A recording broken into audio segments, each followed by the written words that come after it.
Want to avoid getting ghosted by your prospects? We've all been there. We're having what we think is a great conversation with a potential buyer, and out of nowhere, they just stop returning our calls, emails, and LinkedIn messages. I'm joined today by Richard Harris. He's founder at the Harris Consulting Group, and he's a sales legend. He's breaking down with us his neat selling philosophy. He shares some awesome breakup emails to get back in touch with those prospects you thought were long gone. Plus, we'll talk about how to avoid the dreaded think it over at the end of your demos or presentations.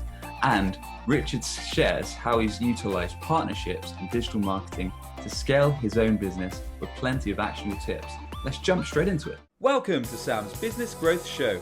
I'm Sam Dunning, a digital marketing, sales, and business growth evangelist. Tune in and subscribe today as I'll be interviewing business leaders, experts, and entrepreneurs from around the globe.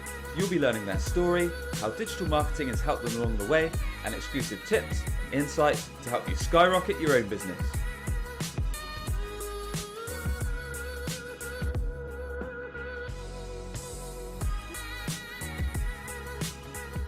Richard, a very warm welcome to the show, man. How are you doing?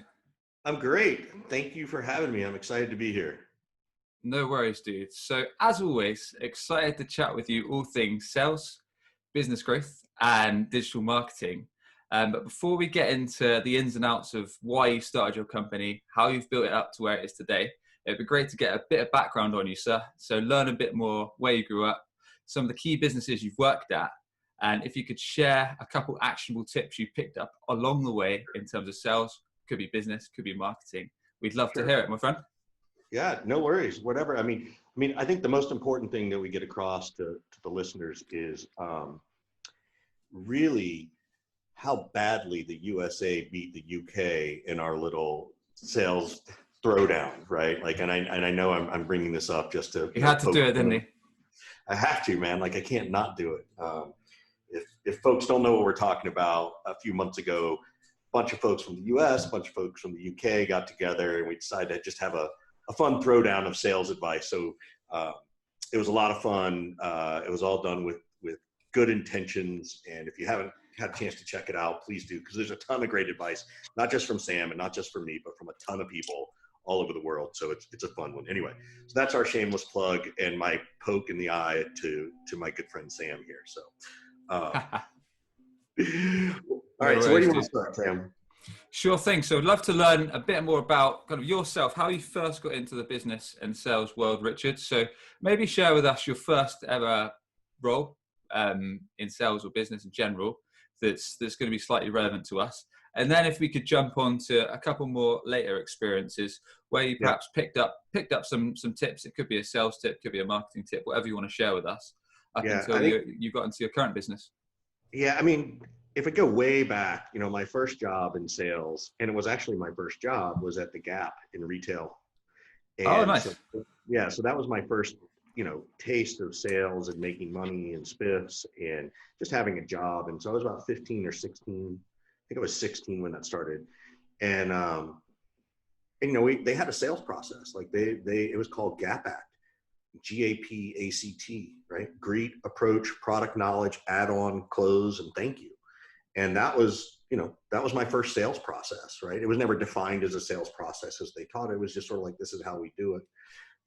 But it's clearly stuck with me, right? And it's left an impression of understanding the value of a process.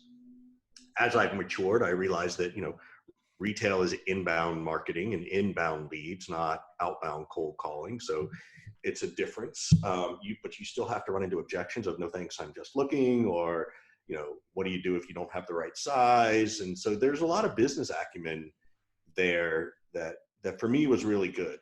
I always knew I wanted to be, go ahead. Retail's tough, right? Like one of my first roles was selling cameras, as I discussed with you guys a while back. I never found it easy, man. I don't know what you thought, but dealing with the general public compared to selling inside sales over the phone, I found a lot more tough. Well, I mean, I was a teenager, right? So let's be honest. I was thrilled to be getting, I got 30% off clothes and 50% off certain things every month. It's a good gig. I was working at the cool, and keep in mind, this is 1985 and 86. So a while ago when, the mall was the happening place and, it was cool to be working there, and the Gap was a good I mean, it's still a good company, but the brand was really huge and all those kinds of things. And they were still being innovative. And so it was very different. It was a different time in terms of retail. For me, I found it very easy. I didn't find it hard, but I also think selling cameras is very different than selling a $10 t-shirt, right? Like, people think a lot harder about the technology back as they do now. It was a tech sale as much as it is a tech sale now if you were doing cameras.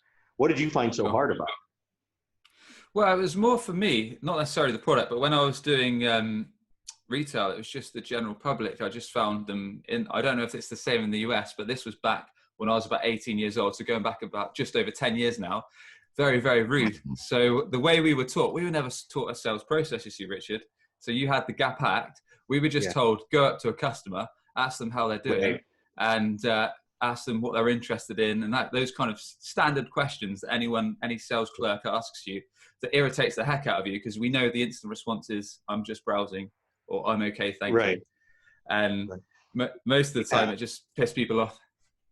Yeah, and again, I also think that's the old school way of just go figure it out, Sam. Right? Sure. Which does exist and still exists in today's inside world. I know I'm flipping it around, but you said you found inside sales to be easier than retail. Why did you find it that way? Well, for me, I guess it's because on my side, I'm more of an introvert. So although not so much in recent years, so things like the podcast and meeting people and all this kind of stuff has helped me over years. So when I was a lot younger, I just prefer it, find it a bit more comfortable. Like talking to people over the phone, Zoom calls. It's just more suited to my style rather than face-to-face interaction and networking. I think it's just suited to my personality type. Sure. All right. What do you want to ask me next? Now that sure. So before I steal your show. Now we flipped it. So back to Richard Harris. We learned the gap act. So we learned that there's a thing called a sales process. So let's move forward a few years, man. What was a next key experience for yourself, and one of the roles that you took next that you could share with us? A few insights.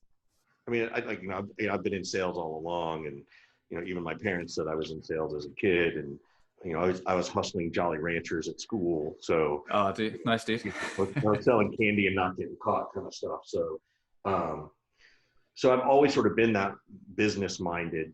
But in terms of what I think this show's about, we'll fast forward to, I think my real best SaaS experience was 2010, 11, 12, before I started my consulting with a company called Mashery that did API management. So, all that data that flows back and forth, everybody knows, not everybody in our world seems to know what an API is, right? And how the data goes back and forth. But back then, people didn't understand it. It was just sort of coming to fruition. And so I was lucky enough to land a job with this company called Mashery.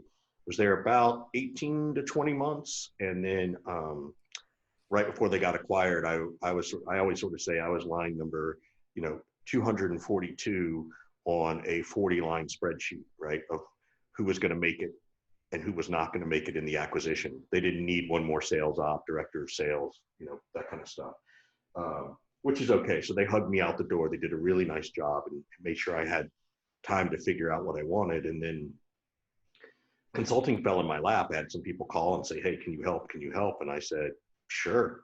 And the next thing I knew, I was a business consultant. I called John Barrows, who was a friend of mine, still a good friend of mine, and asked him what he thought. And he's like, yeah, go for it, man. You should do it. And, fast forward, that's where I am today. That's what I've been doing. And that's what I've been doing for the last 7 or 8 years.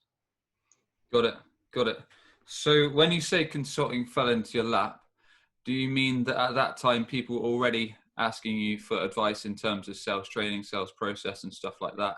No, it wasn't even that at all. Like literally, so I was super nervous about, today, if I got laid off, I'd be like, or if I were looking for a job, I'd go to LinkedIn and I'd say, hey, everybody, I'm a free agent, hire me. Right.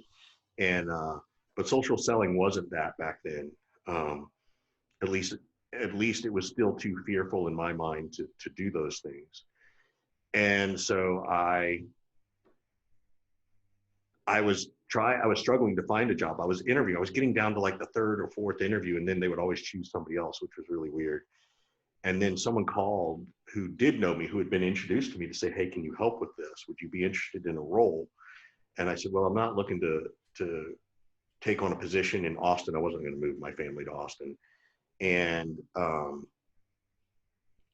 so I ended up saying, well, I could do this for a certain amount of time. And then I did it for a month, and I was going to Austin every week. And then on my first flight home, the first week, I sat down on a plane next to this guy and it turned out to be Nick Maida from Gainsight. And Oh, right, okay. yeah, and this was literally when they were 15 employees.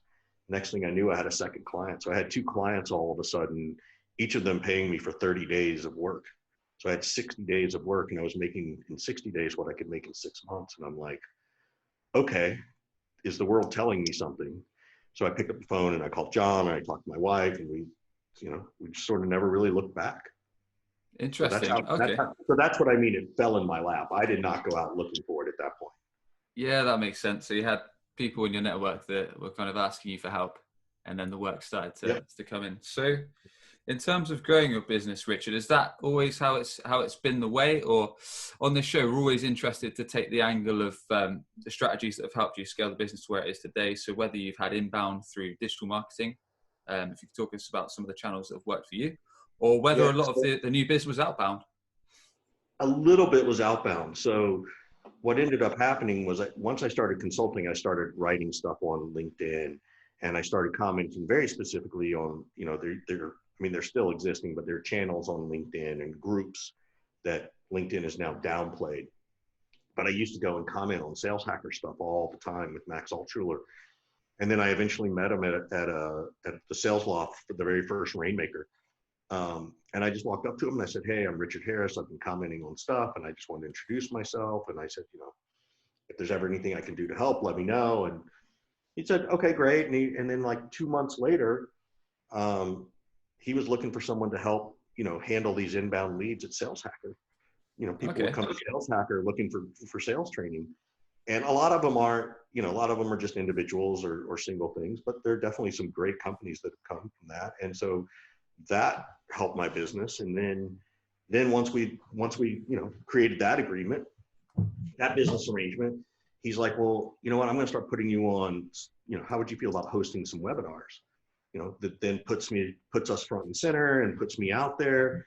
And again, that all came through, right? So again, I haven't had to do as much cold calling and hard closing like a lot of other businesses have.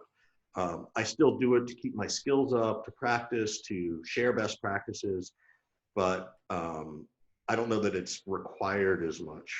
So I think I came along, I think timing was just right for me. I came along before there were before there were as many people doing it.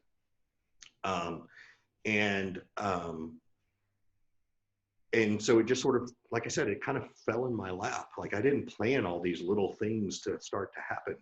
And then of course, one thing gets the next, and people start asking me for more opinions. And, so it just sort of built.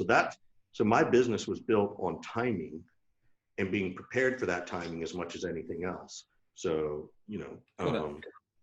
so that's the gist of my history. Awesome, man. So it sounds like it started from LinkedIn. You were engaging with specific types of content, and then Max over at Sales Hacker got you in, started sharing some leads for people needing sales training, and it's grown from there. You've been on webinars and got the exposure, and I guess people started finding out about what you were doing and wanted to learn more, and it grew from there. I always have, and I still do have two parts of the business, right? I still have my Harris Consulting Group, which generates business, and I have stuff from Sales Hacker, which generates business. So I've been able to sort of navigate that in a business appropriate way. Oftentimes when I'm doing videos and stuff, I'll say, this is Richard from Harris Consulting and Sales Hacker and stuff like that. So, I've got a new program coming out in the next week or two. I'm making sure that I say Richard from Sales Hacker and Harris Consulting Group.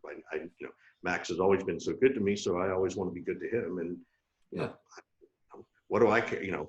What do I care if it comes in through Sales Hacker or my direct business, right? It's still good business for me. Makes sense, and it sounds like a sound partnership.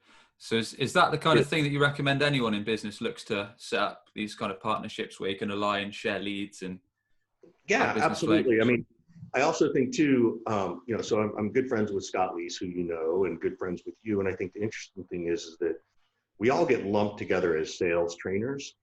But if you ever really sat down and created a comparison grid, we all do very different things, right?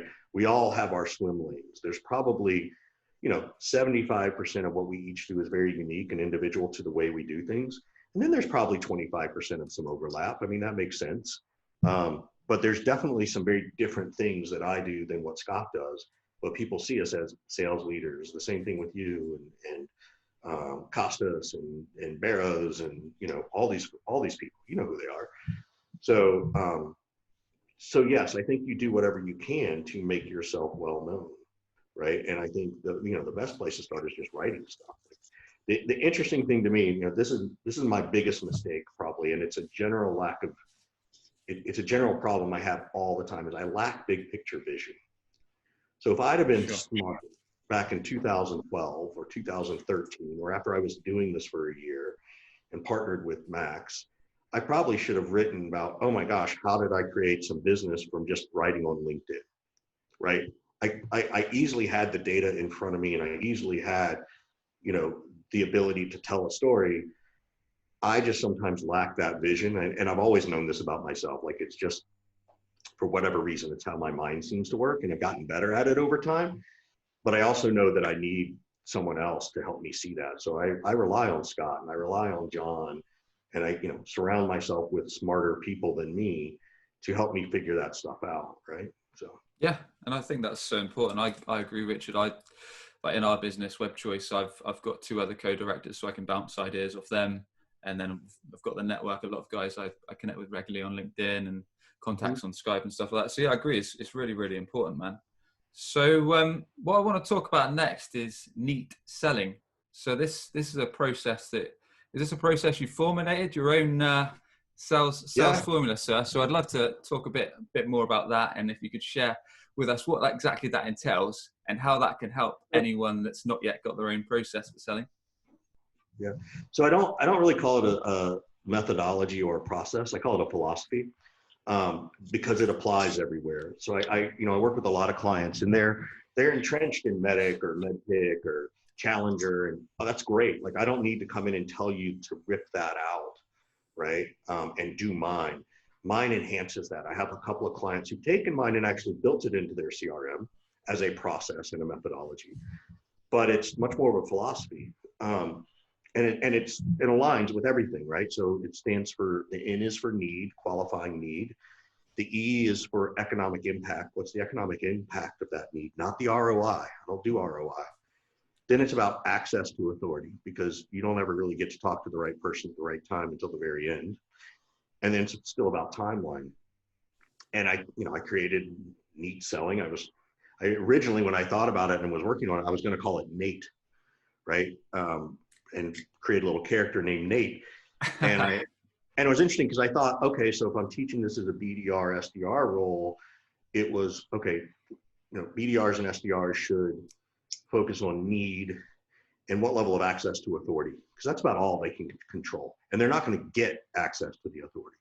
And then I just kept playing around with it, and I came up with need, and then I came up with this little compass, because I was like, oh, there's an N and an E, and I was trying to figure out how to make that look cool. And it became neat, and then it started to look like a compass, and I realized that you don't have to go in any order. That's why it's a compass. So you can kind of, depending on where the customer wants to take the conversation, you can sort of, you had a big problem and it created some hardship. Okay, well, we might be talking about economic impact first, right? So that was the genesis of it, right? And I wanted to differentiate myself from people, and so I ended up trademarking it, and it's just something I've been focused on. And again, where I lack vision, I've created this 4 or 5 years ago.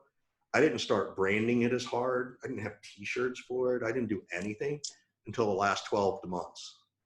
So again, it's sort of like, I did everything under the Harris Consulting Group, and it's kind of like, I should have pivoted the company name 4 or 5 years ago, I think it would have actually driven more business, right?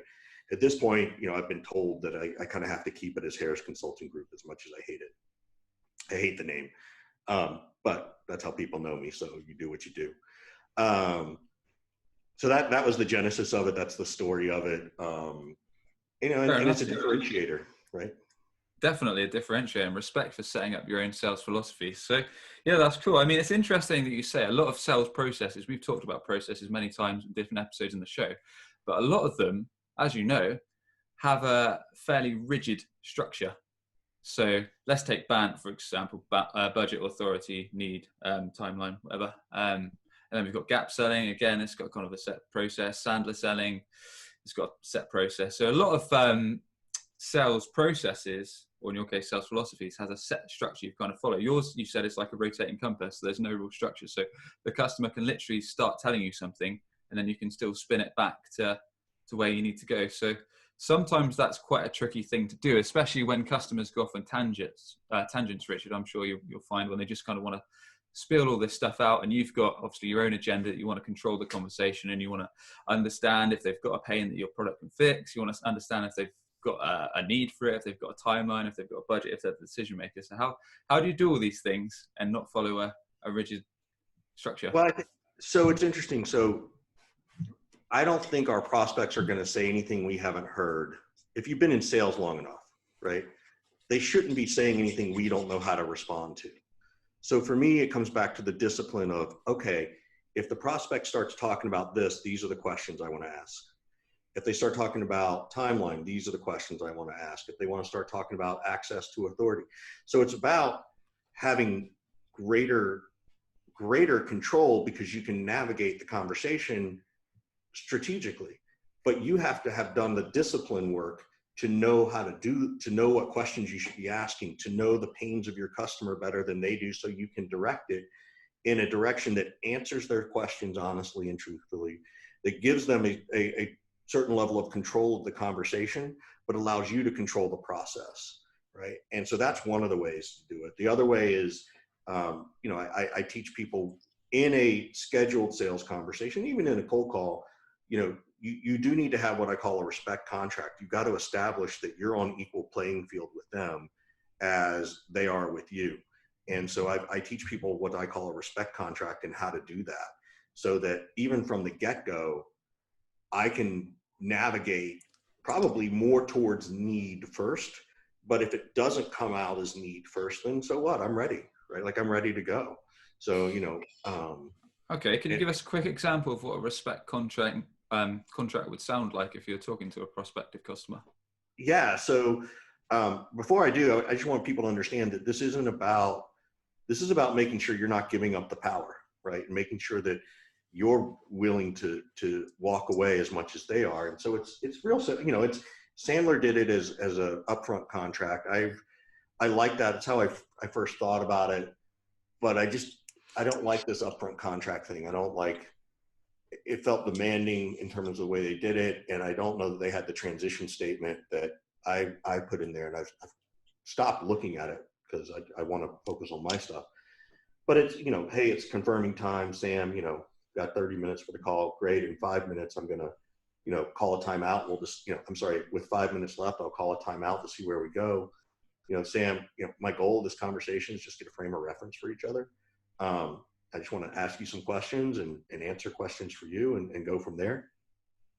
If you feel like it's never a good fit, Sam, feel free to say so. Like, I promise you won't offend me. And likewise, if I can determine that I'm not going to help you, I'll be the first to say so. And I'll even direct you into, other people I know in the sales training business. And they'll all agree to that. And I'll say, great, because I don't want to send checking in, following up, and touching base emails that I know you don't want to get and I don't want to send. And they chuckle just like you did. So now they've released positive endorphins in their brain. And then I just say, Sam, so aside from what you put in the email, right, needing sales training, what's really generating this conversation? And I'm off to the races, right?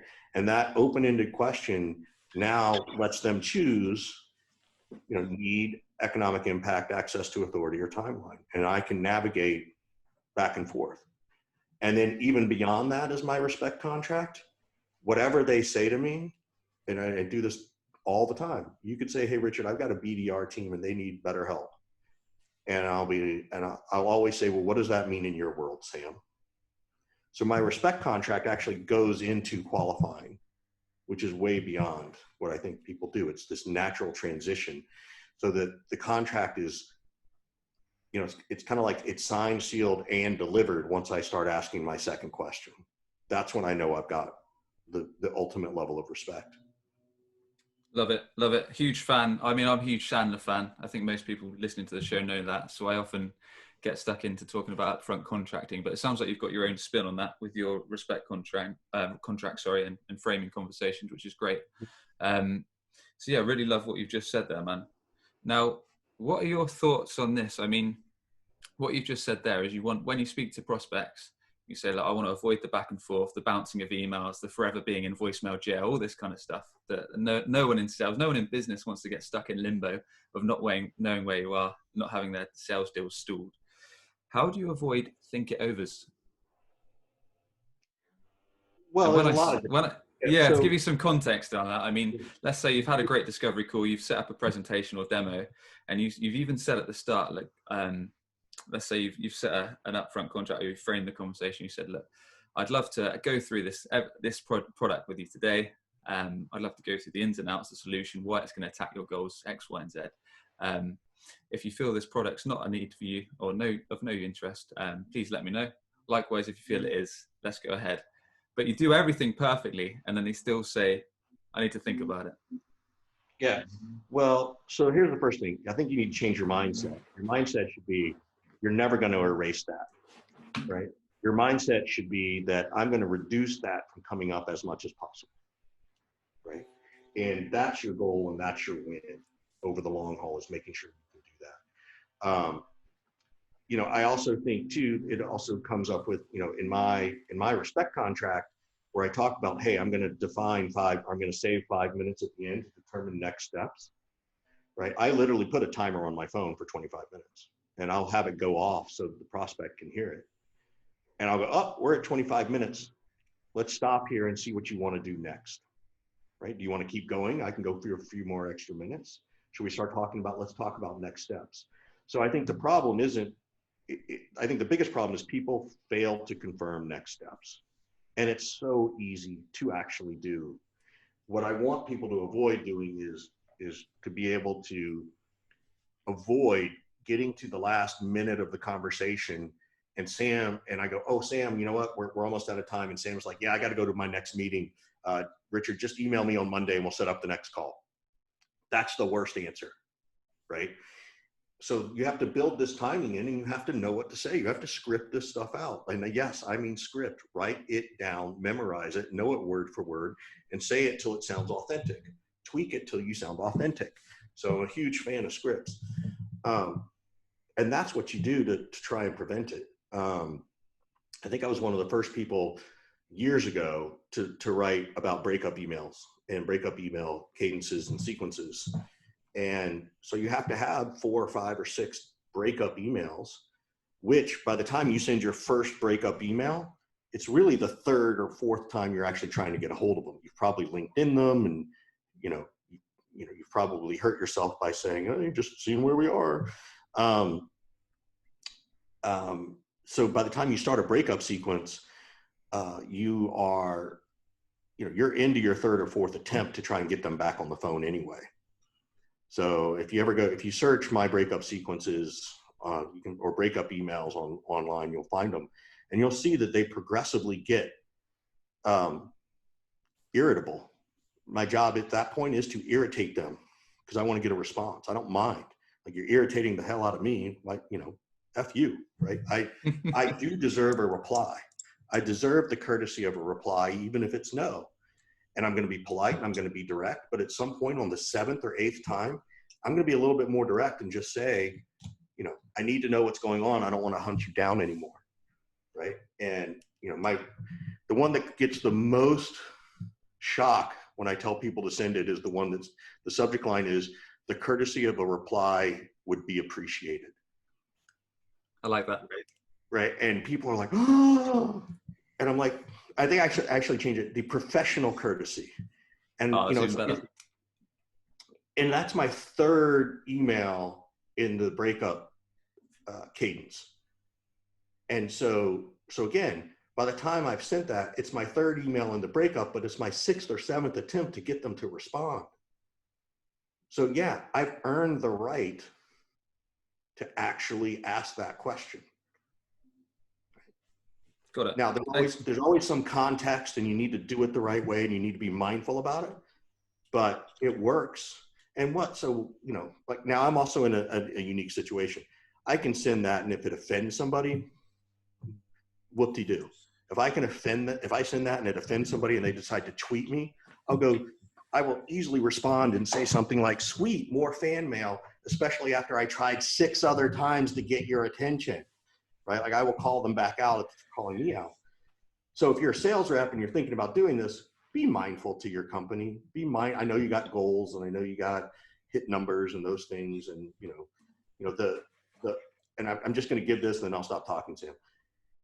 The other attempt, if I were going to switch the professional courtesy of a reply, I tell people to say status update request, please. That's a softer way to say the same thing of like, hey, I'm just looking for a status update. Please tell me so I don't keep bugging you.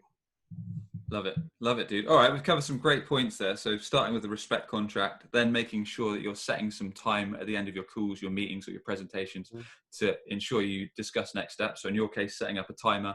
So after 25 minutes or whatever it is, that's a really nice idea. I'm actually going to try that. Get it up on your stopwatch. So you and the prospect literally hear the ding, ding, ding. Okay, it's time to talk about next steps.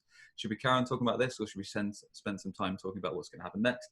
And then if there's no reply after a while, the breakup emails. My personal favorite, Richard, is actually one called Aliens. So the subject line's all in capitals, Aliens. This is one I found on LinkedIn ages ago. And it's something like, hey, Richard, not heard from you for some time since your initial inquiry. Wondered if, 1, you got abducted by aliens. 2, you no longer needed help, so I should stop bothering you. Or 3, you wanted to pick up this project on a call or email this week. Let me know. Something like that. That's one of my best working ones. But appreciate you. Yeah, the jokey ones have run their course here in the States. Now, if you have data that says that's still working, Sam, I'll obviously default to data. But the jokey ones here started with you're being chased by a hippo, you're stuck under a vending machine. There's one that I would try. Is zombies, right? Like to the alien approach, particularly with COVID. It's like, seems like a lot of people have turned into COVID zombies. We totally understand. Please let us know. The good news is we know you're going to turn back into a human or something like you got to find the right way to say it, but that's, you can do that. Yeah. Just go steady with those if you're a sales rep. Me and Rich are okay because we're business owners, but just go steady if you work for a company. Right.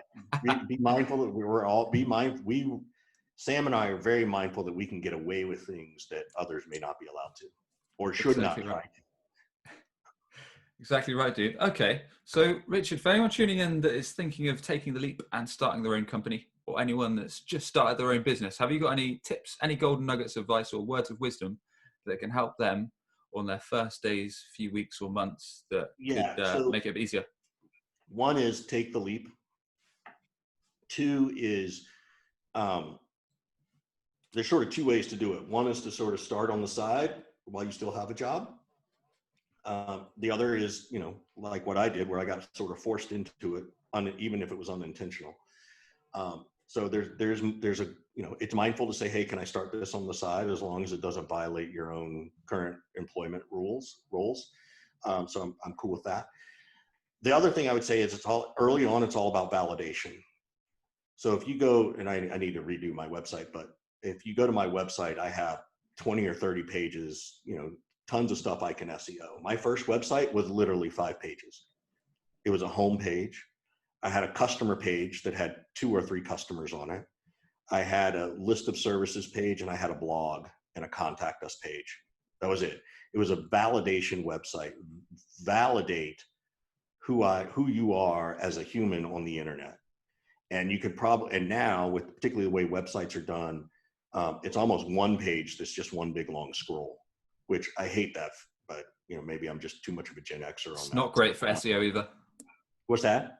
it's not very good for SEO either. I'll just add that Yeah, in. right. But to your point, when you're starting a business for the first 3 to 6 months, your job is to just get clients, is to protect your own money and not spend a ton of money. Don't pay someone $20,000 to build you a website when you're just starting your business, when you can get away with a validation website. You can do a Wix, you can do a simple WordPress. It doesn't need to be complex. It just needs to show that you're real. Then the next thing I would do is make sure you have a couple of referenceable customers. I'm totally fine with people trading off goods and services for the first 2 to 3 customers, as long as it's in your contract and they agree to do a use case or give you some quotes, right? You want to trade it off because that, again, that's a validation. It's social proof. And so I think those are the things you need early on. So. Nice, man. Great tips. Great tips. Richard, to wrap things up, is there one thing that people should be doing on digital marketing, any channel, that's going to benefit their sales or their business from today? I mean, I still think it's social, right? I think you have to be connected to the most people on LinkedIn as you can be that are related to your business. I think for you and I, that's easy because it's salespeople, sales leaders. So that's simple. And marketing leaders. If you're selling to lawyers and law firms, LinkedIn may not be the place, right? Try to figure out go fish where the fish are, right? Figure out where your fish are swimming and go fish there, and try to be social and vocal about the topics. And, as soon as you write about something 3 times and people see it, oh, this person knows what they're talking about. It doesn't take much, right? So, be your own advocate. That's the best thing. And it's free. Like, it doesn't cost anything. I mean, there's a time cost. There's a time cost to it, but that's better than, and it has a long tail play, in my opinion. So. Thanks very much, man. Richard, we'd like to ask everyone. I got one more tip. Last tip, and it's something I didn't do, which I wish I had. And even John told me to do this, and I didn't listen. Collect every email address you can appropriately as soon as you can, right? As soon as you start having conversations and emails, get them into your spreadsheet, your database, whatever you're using, because at some point you're going to start a newsletter and you need those emails. So that's where I would do it. Nice one, man. Cool. Well, we'd like to ask everyone that comes on, if you could thank just one person, either dead or alive, having a positive influence on yourself and your career, Richard, who would that be and why? Who do I want to thank? There's so many. All my business friends know who they are, so I'm not going to mention them. It's backwards, so I'm going to thank my father. My father was not abusive or mean or an alcoholic or anything like that, but he just didn't pay a lot of attention to me. And so I think because of that experience, I pay more attention to things in my life, whether it's my own kids or my own business. And so I sort of owe him credit for teaching me what not to do. He also tried to be an entrepreneur and was not successful. So I got to watch that and learn from that. And again, it's not in a hateful way. Like, I don't despise my father. There's no animosity there, but I think in a weird way, I learned what not to do from him in a lot of ways. And I think that's probably the greatest influence. And that's, we always sort of want our fathers and parents to be proud of us and our mothers. And I know that in his way, he was once he passed away a few years ago, but I know that he was proud of what I built. And so I owe a lot to him for that. And to my mom also, who was also a single mom, working mom, raising 2 kids and stuff like that. So, I'll give it to my parents. Thanks, man. Well, Richard, tell us a bit more about how people can connect with you, a bit more about your business and the best way people can reach out to you. Yeah, well, the LinkedIn's always the fastest and easiest. Well, that's not true. The fastest and easiest, and I do this all the time because nobody ever does it. My phone number is 415-596-9149, 415-596-9149. That's my direct cell phone. You can text me, tell me that you spoke to me, that you heard me on Sam's show. Tell me what the funniest thing that I said and the funniest thing Sam said. I don't know if Sam said anything funny though. And there's my jab. There's my UK British sense of humor. Apart from everything I said. Right. So there you go. There it is. Well played. Find me on LinkedIn. Call my cell phone. My email is richard@rharris415.com. richard@rharris415.com. Twitter's rharris415. So those are the places you can find me. There you go. You've been tuning into Sam's Business Growth Show, where we sit down with business leaders, experts, and entrepreneurs from around the globe. We find out their story, how digital marketing has helped them along the way, and their exclusive tips and insights to help you skyrocket your business. Richard, thank you very much, sir. Oh, it's a pleasure, man. Always good to catch up with you, Sam, and please be safe and stay well. Are you tired of constantly hunting for new customers? You could be missing out on regular inbound opportunities, all because your website isn't on the first page of Google. Perhaps you're already spending lots of money on advertising, but your website is failing to convert all of your hard-earned visitors into a consistent flow of new customers. If you'd like to learn more about our unusual approach that brings idle clients straight to you, connect with Sam Dunning on LinkedIn or book a free 20-minute consultation via webchoiceuk.com. That's webchoiceuk.com. Subscribe today for more digital marketing, sales, and business growth tips from the experts.